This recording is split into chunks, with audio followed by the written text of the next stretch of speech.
హిందూ సాంప్రదాయంలో వైవాహిక శుభకార్యాల్లో అగ్నిని సాక్షిగా ఎందుకు పెడతారు అన్న విషయం చాలామంది దంపతులకు తెలియదు. మన సంస్కృతి సాంప్రదాయాల్లో అగ్నిని పవిత్రంగా చూడటం ఆచారం. పూజలు, యజ్ఞయాగాదులు అగ్ని లేకుండా జరగవు. అగ్ని సాక్షిగా లేకపోతే ఆ వివాహం ధర్మసమ్మతం కాదంటారు.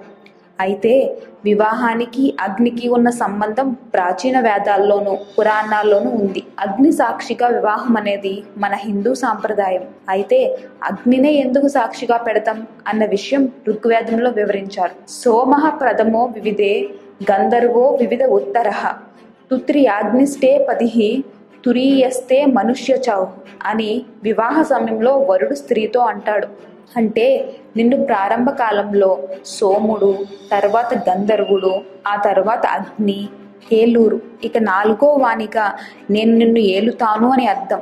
అమ్మాయి పుట్టిన వెంటనే తన ఆలనా పాలనా చూడవలసింది సోముడు అంటే చంద్రుడు. ఎన్నిసార్లు చూసినా చంద్రుడు ఎంత ఆకర్షణీయంగా ఉంటాడో అలానే పసిపాపను చూసినప్పుడు కూడా అదే భావన కలగడానికి కారణం చంద్రుని పాలన. కొంతమంది వయస్సు వచ్చాక గంధర్వునికి ఇచ్చేసి చంద్రుడు వెళ్ళిపోతాడు. ఇప్పుడు ఆమెని చంద్రుని సాక్షిగా గంధర్వుడు స్వీకరిస్తాడు. గంధర్వుడు ఆమెలో అందాన్ని ప్రవేశపెడతాడు. గంధర్వులు గానప్రియులు కనుక అందమైన కంఠాన్ని లేదా సంగీతాన్ని ఇష్టపడే మనసుని ఇస్తాడు. అలా అందాన్ని చందాన్ని ఇచ్చేసిన పనైపోయింది, ఇక నీదే పూచి అని కన్యని అగ్నికి అప్పచెప్పి గంధర్వుడు వెళ్ళిపోతాడు. ఇప్పుడు ఆమెను గంధర్వుని సాక్షిగా అగ్ని స్వీకరిస్తాడు. అగ్ని ఆమె శరీరంలో కామగుణాన్ని ప్రవేశపెడతాడు. ఇలా ఒక కన్య చంద్రుని ద్వారా ఆకర్షణీయమని, గంధర్వుని ద్వారా లావణ్యతని, అగ్ని ద్వారా కామగుణాన్ని పొందుతుంది. ఇప్పుడు ఆమె వివాహానికి యోగ్యురాలైంది. ఇప్పుడు అగ్ని, వాయు, చంద్రు, ఆదిత్య, వరుణులను పిలిచి దదా మీ త్యగ్ని వదతి అంటే ఇంకా ఈ కన్యను వరునికి ఇవ్వవలసిందనుకున్నానయ్యా అంటాడు అగ్ని.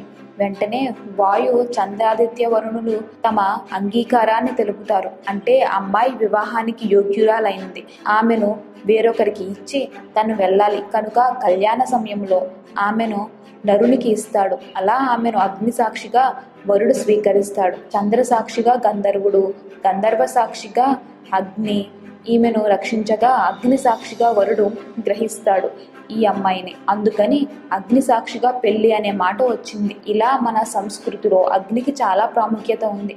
ఋగ్వేదంలో ప్రథమ మండలంలోని ప్రథమ సూక్తం అగ్ని సూక్తం. అగ్ని మీలో పురోహితం అనేది ప్రథమ మంత్రం. ఇలా వేదాలలోని ప్రథమ శబ్దం అగ్ని. అంగా పరబ్రహ్మ స్వరూపుడైన అగ్నినే ఋషులు గుర్తించి అగ్ర స్వరూపినిగా కీర్తించారు. ఆ ప్రథమ స్వరూపిణి ఆరాధన వల్ల మనం తరిస్తాం.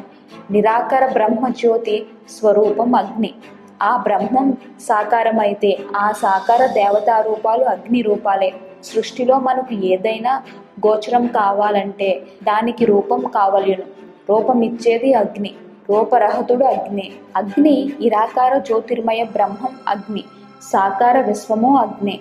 మన దేహంలో జఠరాగ్ని, కంటిలో ప్రకాశం, శరీరంలో ఉష్ణత్వం, సూర్యుడు, నక్షత్రాలు, జ్ఞానాగ్ని, వనాగ్ని అంటూ సమస్తం అగ్నిమయం. మన మానసిక భావములు కూడా అగ్నులే. క్రోధాగ్ని, కామాగ్ని, తపోగ్ని, ఇలా సర్వం అగ్నిమయం జగత్. మహోన్నతమైన సర్వత్రా నిండిన జ్యోతి స్వరూపుడన్నది స్పష్టం. ఈ వీడియో మీకు నచ్చినట్లయితే లైక్ చేయండి, షేర్ చేయండి. మరిన్ని వీడియోస్ కోసం మా ఛానల్ని సబ్స్క్రైబ్ చేయండి.